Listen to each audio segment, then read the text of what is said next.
this video, I'll go over the startup for the Black Shark, but first I need to show you how to make it English. In the options menu of DCS, go to the special tab and scroll down to the Black Shark, and then change the customized cockpit to English. Now when you change the cockpit to English, the computer and the voice warning system is still going to be in Russian. So to change that, you need to click on the Gameplay tab and change the avionics language to English. First, you need to turn on both of the batteries. Next, you need to turn on the intercom. The intercom will power on this panel right here. This is where you select which radio you want to talk with. If you need to communicate with the ground crew, if your door is closed or if the engine is on, you're going to have the intercom set to ground crew. Next, you need to turn on the Ekran warning system. Flip down this switch here, and you should see this screen come online. Also, when you turn on the Ekran, the master warning will come on, so just click it to stop it. Next, you can turn on the ABRIS, which is this computer here, and you can turn on the switch that says K041. This powers the weapon and navigation computer. Next, let's close the door. You can hold right control and click C, or you can just click on the handle right here. Now let's turn on the fire extinguisher.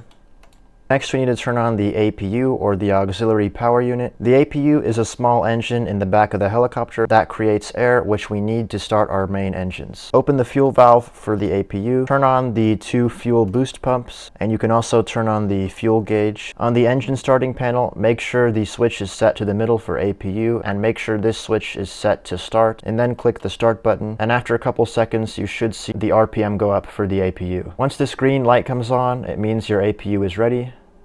So now we can start our main engines. So first you need to unlock the rotor. You can do that by pressing down on the black lever. We can open the fuel shutoffs for the left and right engines. We can also turn on the governors for the left and right engines. Let's start the left engine first. Make sure this switch is in the start position and put this switch to the bottom left position to start the left engine. Then click the start button and you're going to see needle 1 increase. Once the RPM gets to 20%, you want to click this red lever to open fuel for the left engine.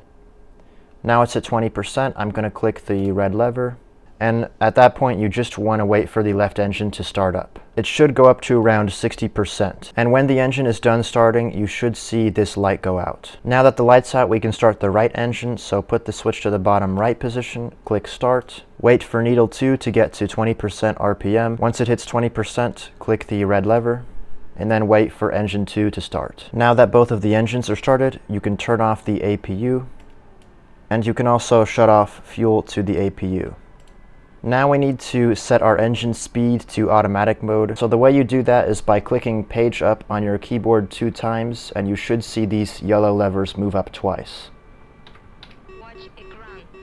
Then you need to turn on the generators for the 2 engines with these switches here. That was how you start the engine. Now we need to align the navigation system. There are 3 types of alignments you can do: an accelerated alignment, a normal alignment, or a precision alignment. The accelerated alignment takes 3 minutes, the normal alignment takes 15 minutes, and the precision alignment takes 20 minutes. Also, according to the manual, the accelerated alignment can be done while the engine is off or on. However, for the normal and precision alignments, the engine has to be off. In this video, I'm going to do the accelerated alignment because it's the fastest and that's what most people do. However, once I'm done with it, I will really quickly go over what the procedures would be just in case you wanted to do the normal or precision alignment. So for the accelerated alignment, first put the navigation computer to the operate mode. Then you need to come back here and turn on the heat for the navigation system and also power up the system itself. Then the manual said you need to turn on the power for the backup horizon.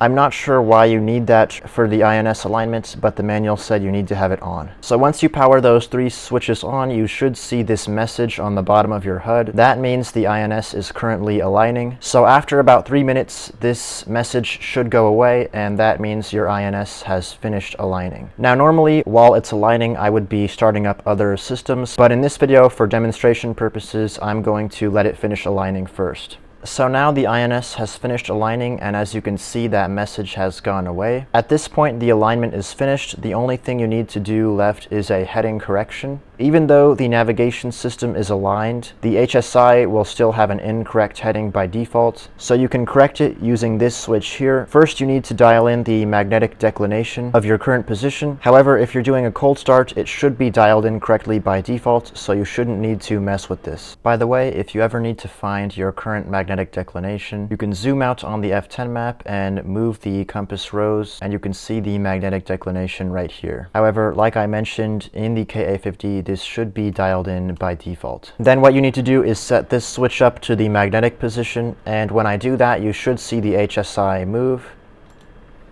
Once it's done moving, you set it back to gyroscope, and that is how you do a heading correction. Keep in mind, the manual said if you do a precision alignment, the heading correction is not necessary. So that was how you align the INS and do the heading correction. Now I'll really quickly go over what the procedures would be just in case you wanted to do a normal or precision alignment. Basically, everything would be exactly the same. The only difference is that when you put this switch into operate, you would click the norm button or precision button depending on which alignment you wanted to do, and then you would turn on your INU and your standby horizon. And then once the alignment is finished, you'd see either norm or precision start blinking, and you just click it again to finish the alignment. Now let's start up the rest of the helicopter. You can turn on the two radios here with the VHF 1 and 2 switches, and you can power up the data link with these two switches here. The SATLF switch doesn't do anything, so you can leave that off. Next, you can power on the ejection system, and you can give power to the weapon systems. Next is the nav switch here. Now, my understanding is that the navigation system is actually powered by the K041 switch, and in the manual, I think it said the nav switch here is for some kind of ground checks or something like that. However, in the startup section of the manual, it had you turn on the nav switch, and also if you do a hot start in DCS, the nav switch is on by default. So my understanding is that you don't need to turn on the nav switch, but I just turn it on just in case. Next, you need to turn on this data link switch right here. Then you can enable the autopilot channels for pitch, bank, and heading. If you turn these lights on and they start blinking, that means your INS is not finished aligning. So once the INS finishes aligning, these lights should become solid. Next, you can power on the signal flares. You can power on the countermeasures dispenser by flipping up this switch, and you can power on the laser warning system with this switch. Then you can scroll on this knob to uncage the backup horizon. That's how you start up the Black Shark. Thanks for checking out this video, and I'll see you later.